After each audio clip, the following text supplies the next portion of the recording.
Thing you're going to want to do, like anytime you're working on a gun,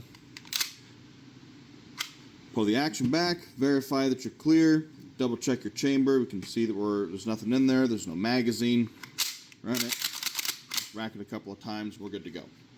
Okay, now you need to take the gun apart. So first thing we're going to do now is push both of these pins out. Depending on how stiff they are, you may need a punch or something to act like one.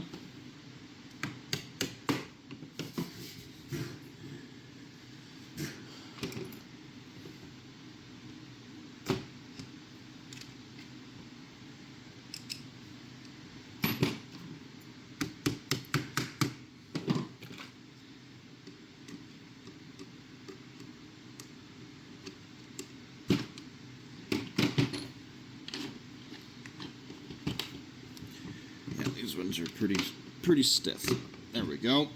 Pull those out, set them aside. Try not to lose them. I lose mine all the time. I literally just spent like 20 minutes looking for these takedown pins just so that I could shoot this video because this MP5 has been in pieces for a couple of weeks now. Anyway, yeah, don't lose them. Now, pull the brace off. Depending on how tight the brace is, I mean, you wiggle it back and forth. You may need to get out the old plastic hammer and give it a little tappy tap. Okay, set your brakes aside. If that fell out, set that aside. You'll need it later. Now, for the OEM lower, just gonna rock it off. And you'll set it aside. You'll probably never use it ever again because these are awesome. Okay, very first thing you want to do is you want to push the bolt back just enough, come on, there we go, that the back of this is showing. And grab the slip trip, this guy. We're going to hold everything upside down so it all fits better. You want to take those hooks and they go in front of these little tabs here, just like that, and the whole thing slides on. Yep, and it should slide back and forth very smoothly. Please make sure you put plenty of lubricant on this, whether it's oil or grease or whatever you choose. You just got to run it wet.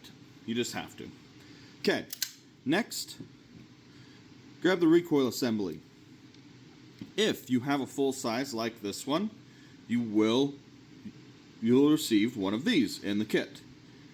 This just slides right over the end, just like that. It doesn't matter if it ends up down here, just slide it to the end. The bolt's going to push it to the end anyway, so try not to freak out if it goes down here.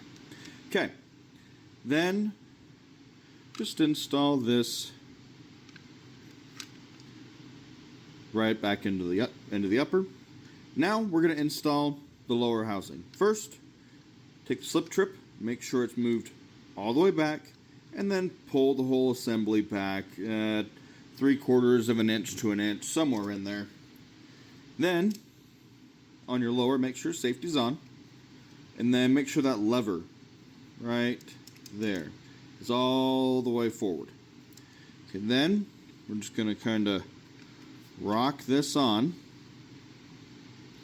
I'm going to push the recoil assembly forward to push the bolt forward, and then I'm going to put the takedown pin back in. Okay, now we want to check and make sure that we did it right.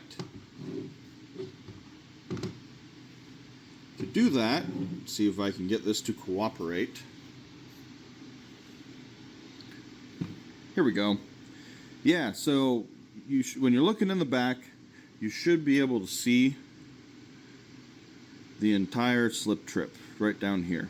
You should not be able to see the lever for the super safety. If you can see the lever on the super safety, you did it wrong and you need to reinstall. Go watch this part again where we reinstalled this. So now that's done, we're going to put the brace back on. That's just going to slide on over here. This one is extra tight, so we're going to give it a little tappy tap with the plastic hammer. Still not all the way done. Little all caps tappy taps. Okay. And that looks like it's going to work. Now, notice how there's a little bit of metal showing here. That means that rear trunnion support may not be entirely lined up. The rear takedown pin might actually not go all the way in. We're going to find out here in just a second. Oh, it does. Look at that. Great. That's it. In the case that that doesn't work, what you'll want to do, let me go grab another lower.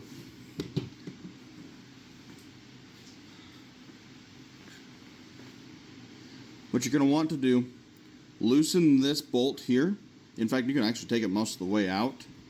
And then that will loosen its hold on your rear trunnion. Your rear trunnion is set up on a slot, so you can actually adjust this back and forth as needed, so that you can get this hole here lined up with your upper and the brace, so that the pin will go in cleanly.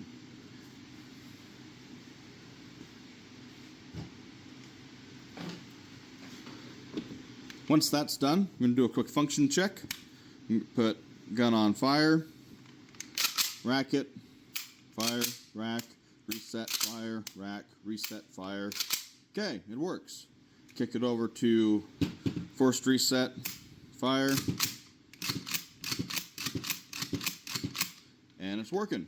And then rack it again, kick it over to safe, and it doesn't fire. So we are good to go.